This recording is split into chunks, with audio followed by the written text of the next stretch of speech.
So guys, good morning from Istanbul. I am extremely happy to be here and to have the opportunity to show you some of the things that you can do and see in this wonderful ancient city. And without further ado, let's get started because this city is huge.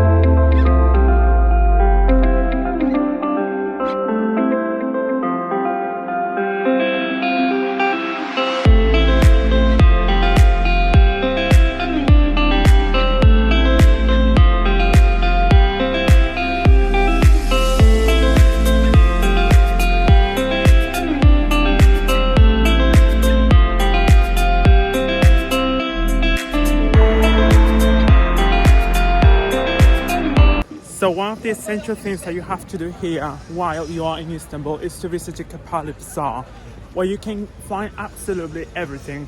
Very exotic and tasty spices from the Middle East, and you can also get like this amazing Turkish delight, which definitely I'm going to try. And yeah, you can find it from clothes to shoes, everything, absolutely. And what is really interesting is that apparently this was the first shopping center in the world. I know, incredible. Let's check it out now.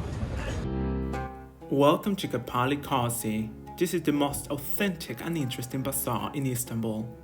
In this place you can definitely get good souvenirs and other kind of Turkish goods. This is a blend of the Arab and the Ottoman world. At times you feel like if you were in the tale 1001 Nights. This is definitely a place that cannot be missed when traveling to Istanbul.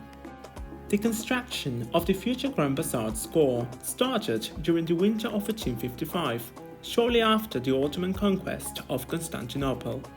In the year 2014, it was listed number 1 among the world's most visited tourist attractions with more than 91 million annual visitors.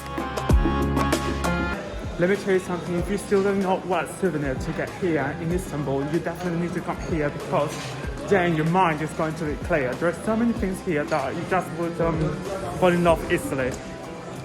Although I have to say that it's a real labyrinth because it's like extremely big and you just have to keep like strolling around until you find what you really want.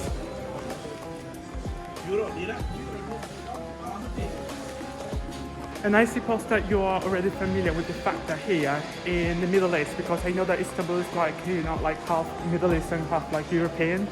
So you will be familiar with the fact that here you can find fake designer bags, and they are all over the place. I suppose that this you wouldn't be able to find them in Paris because I believe that it's penalized there. But here it's quite like normal to have them. So. And of course, I didn't miss the opportunity to get some Turkish tea, as it is famous worldwide.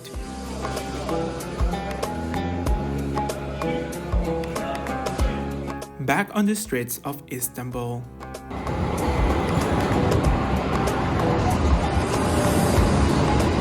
So guys, I have to tell you a few things. First, I'm quite surprised because everyone started like speaking to me in Spanish in the bazaar, and I was like, so why are they speaking to me in Spanish? It's like if I've got like the word Spanish like in my forehead.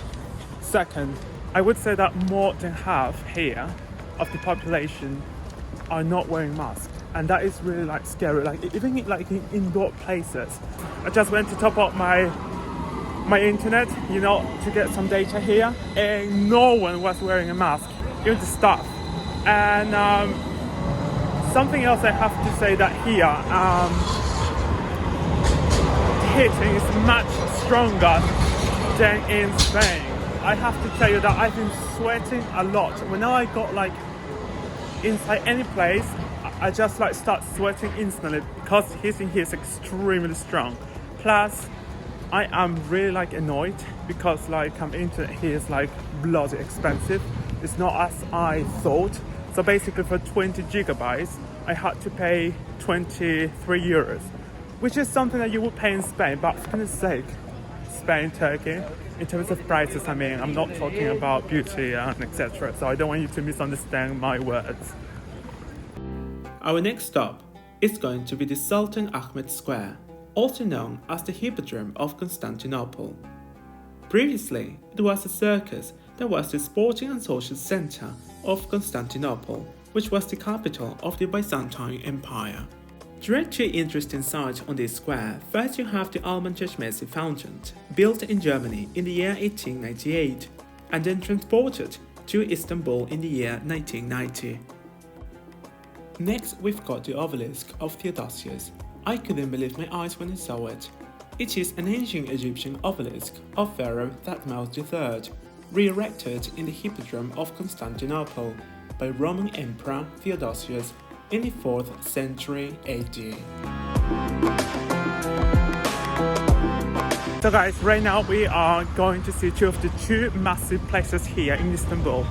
And to be honest with you, in my opinion, I believe that these are the two most important sites in Istanbul. And I'm talking about the Hagia Sophia, which used to be a Orthodox Byzantine church, and then it was like turned into a mosque, and then into a museum, and then back into a mosque just recently. And also the Blue Mosque, which is just across the field over here. I don't know if you can see it, but which is over there. Let me introduce to you one of the most fascinating and historical buildings in the world. Hagia Sophia is located in the historical core of Istanbul, a few meters away from its much younger sister, the Blue Mosque. The immense history of this ancient building blows my mind away, due to the fact it was built by the Eastern Roman Emperor Justinian I as the Christian Cathedral of Constantinople for the State Church of the Roman Empire. As soon as you enter the place and you see its walls, you can still see it was initially built as a church and not a mosque. Hagia Sophia represents the beginning of the subsequent Byzantine architecture. It also became the paradigmatic Orthodox church form, and its architectural style was emulated by the Ottoman mosques 1,000 years later. It has been described as holding a unique position in the Christian world, and as an architectural and cultural icon of the Byzantine and Eastern Orthodox civilization.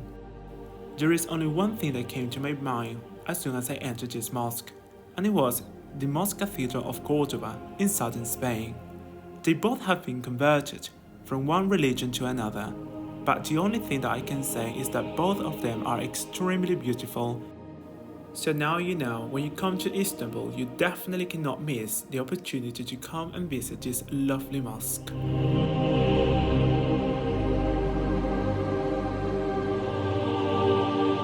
So guys, now that we have seen Hagia Sophia, which was just like amazing, and I have to say something, despite that I am not a Muslim, I have to say that I felt some sort of like peace in my heart when I was there inside.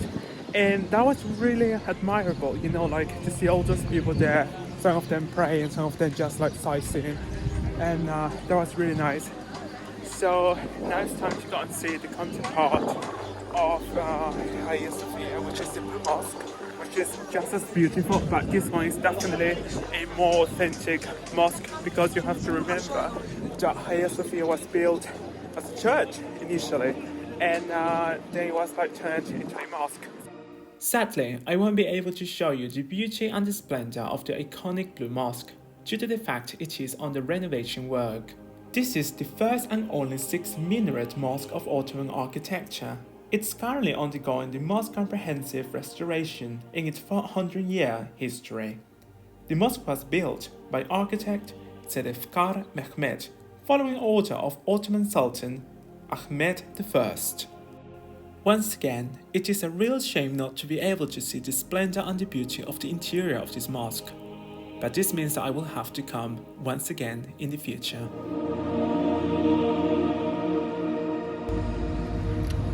Hello guys, good morning.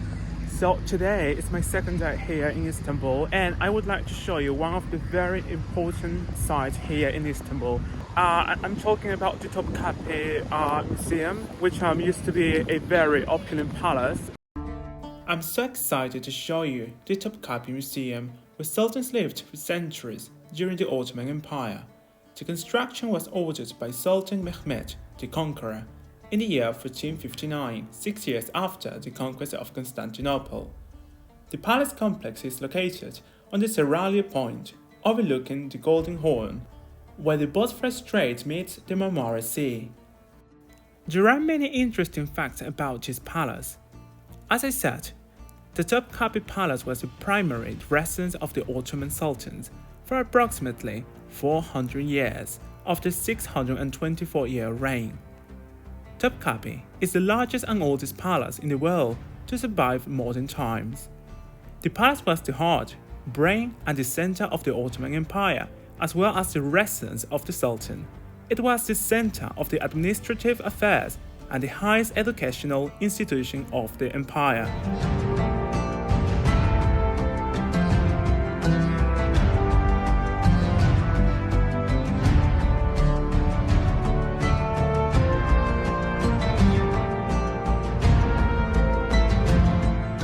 It is not surprising to know that it has been a UNESCO World Heritage Site since 1985.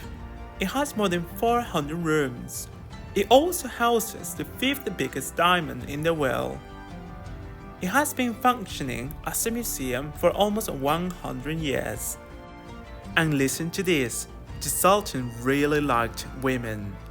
As many as 300 concubines lived in the harem of the palace. So he was all the time having fun, I guess. In my opinion, this has been one of the most beautiful and opulent palaces I've seen in the whole of Europe. This place definitely deserves your visit.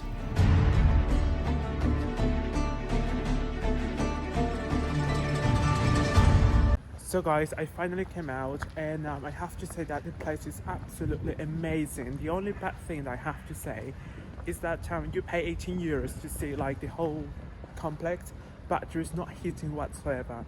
So whenever I've been to any like European palace, like in Hermitage or like Windsor Castle and etc., it's been always like nice and warm, but here was just like freezing cold. And I just cannot believe that they charge like 18 euros and they don't even have heating there. That is rather like disappointing, I have to say. But anyway, the place is nice.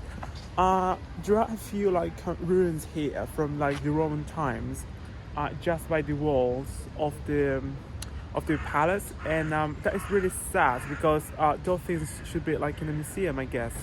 I just don't understand why they are here, just like left outside. So anyway, right now I have to get a tram to go to the other side of the city, to Galata, where we are going to be seeing the Galata Tower, which is obviously the most outstanding site in that part of the city.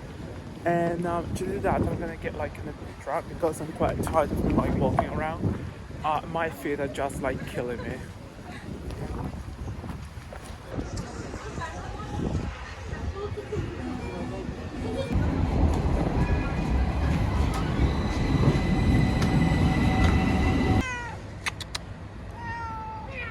I finally came here to the other side of the town, and now I have to walk up to Galata Tower. Before reaching the tower, I would like to tell you that Galata is definitely my favorite region here in Istanbul. This place resembles more Europe, and I really like it. I would definitely stay here next time I come to Istanbul. By the way, to enter the tower, you can buy a ticket in one of the kiosks in front of it. So guys, I just got my ticket to go to the top of the tower. It came to 100 liras, so that's not a lot. That's a very good price, and I don't know where the entrance is.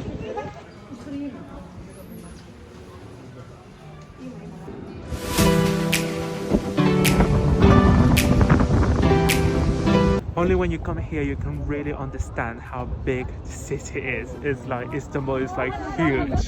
There are 13 million people living here, and wow, it's extremely immense.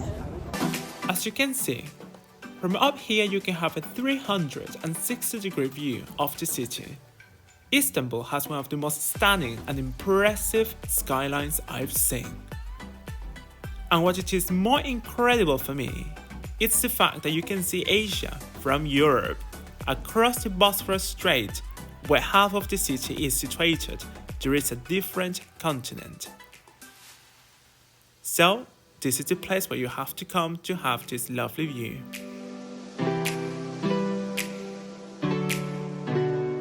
Today is my third day here in Istanbul, and for today I've got prepared so many things. But the first thing I would like to do is to show you one of the most important, if not the most important street here in Istanbul. I'm talking about Istiklal Avenue, but also historically known as the Grand Avenue of Pera, which is very hilarious because Pera in Catalan means Peter, which means in Spanish Pedro.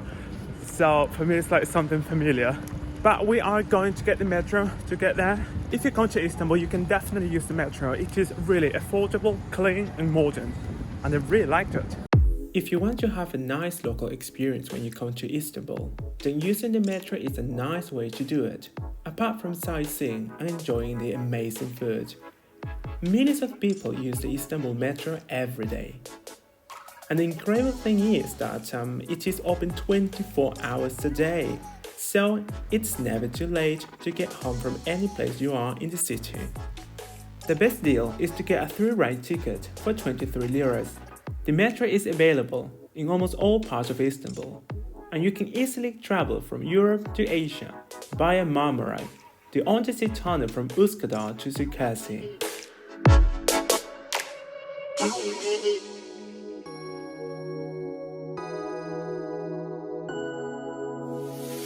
So guys, I finally got to Istiklal Avenue, and it is really beautiful. I have to say that I really think that this is the most trendy area here in the city. And when you come here, you definitely need to get one of those very old trams. So basically, apparently, they've been trundling this avenue since the 19th century, and it is a very nice experience. I've done it, and it was really great, I have to say. In my opinion, a visit to Istiklal Street is an opportunity to experience the unique energy and spirit of Istanbul. This is the busiest street in the city, with more than 3 million people transiting it each day. It is comparable to Fifth Avenue in New York, Oxford Street in London, Gran Via in Madrid, and Novi Arbat in Moscow. The long stretch has shops with every single product you can imagine. Cafes, cinemas, live music, and much more.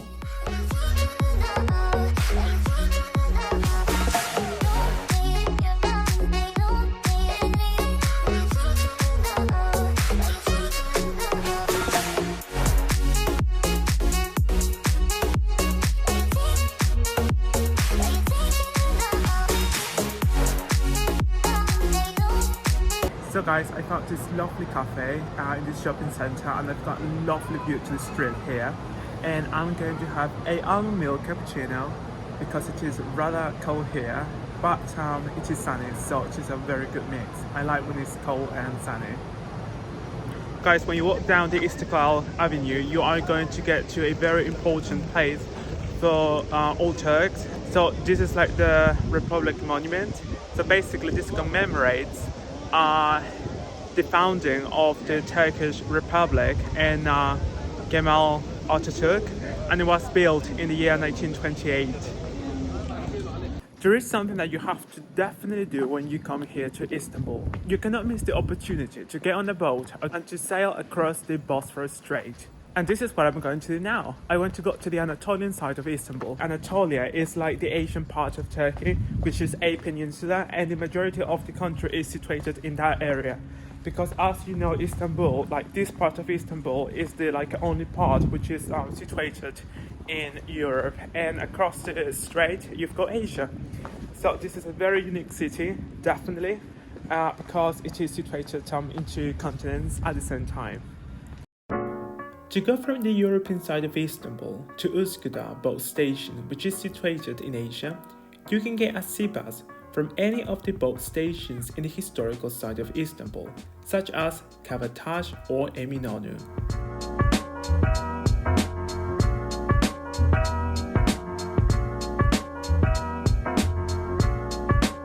So guys, here we are.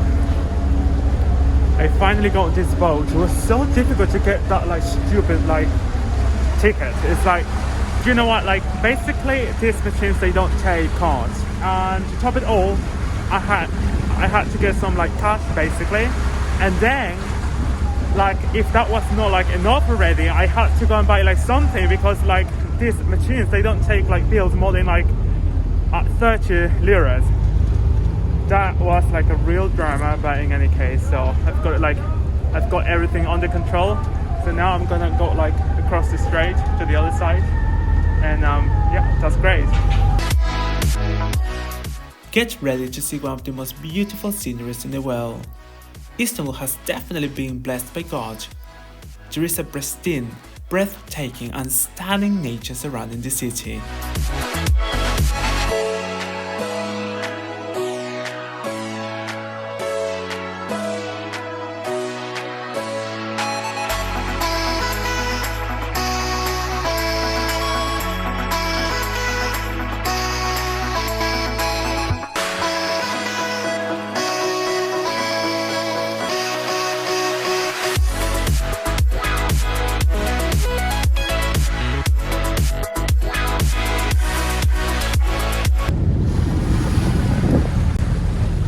I have to say that this has been one of the most stunning and beautiful and extremely overwhelming experiences in my life. So it means that right now I am in Asia. I am in the Anatolian side of Istanbul, and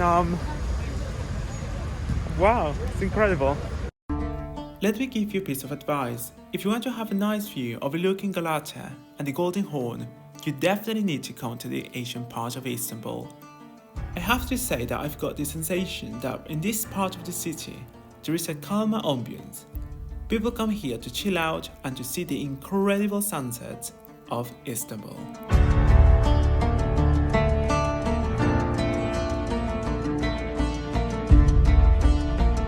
Hello guys, good morning. Today is my 4th day here in Istanbul, and since I've been walking a lot around this city, I decided to treat myself. Therefore, I searched for a spa not far away from my place, and they've got very good deal there. Basically, you pay 300 liras, which we're talking around, I would say 20 euros, and you get to go to the sauna, to the hammam, and you also get a massage included. The masseurs are, I believe, from Thailand, so it should be good, and I'm gonna try it. I'm quite excited because I've been wanting to go to a nice spa since I came to Istanbul. I've just gone to the place, now it's time to go and check it out.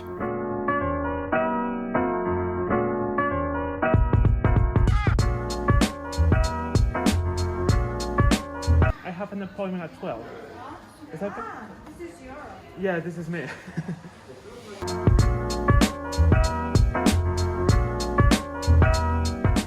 The place is not very big at all, but you get a very good service for a good price. In my case, I was needing something like this so bad since I came to Istanbul.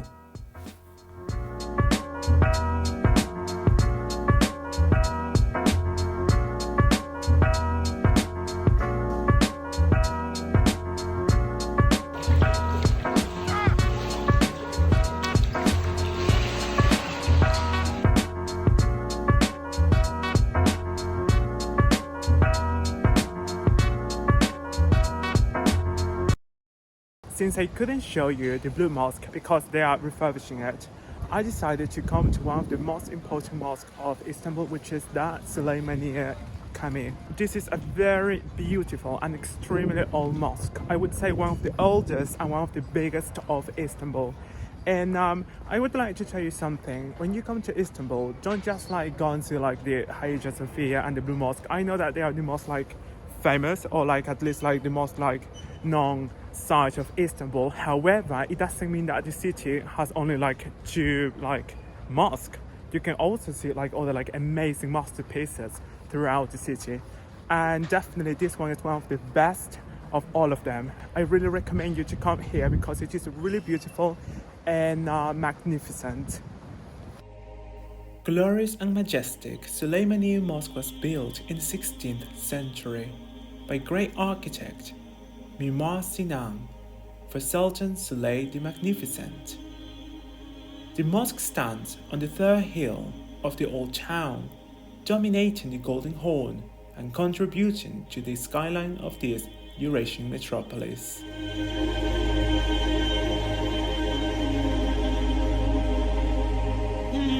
Believe me, you don't have to be a Muslim to feel the welcoming vibe of this holy temple.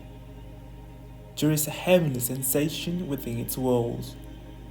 Its interior is just as divine as its exterior.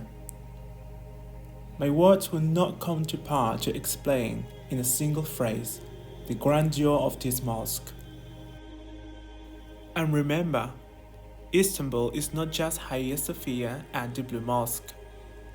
There is plenty of these beautiful buildings throughout the city.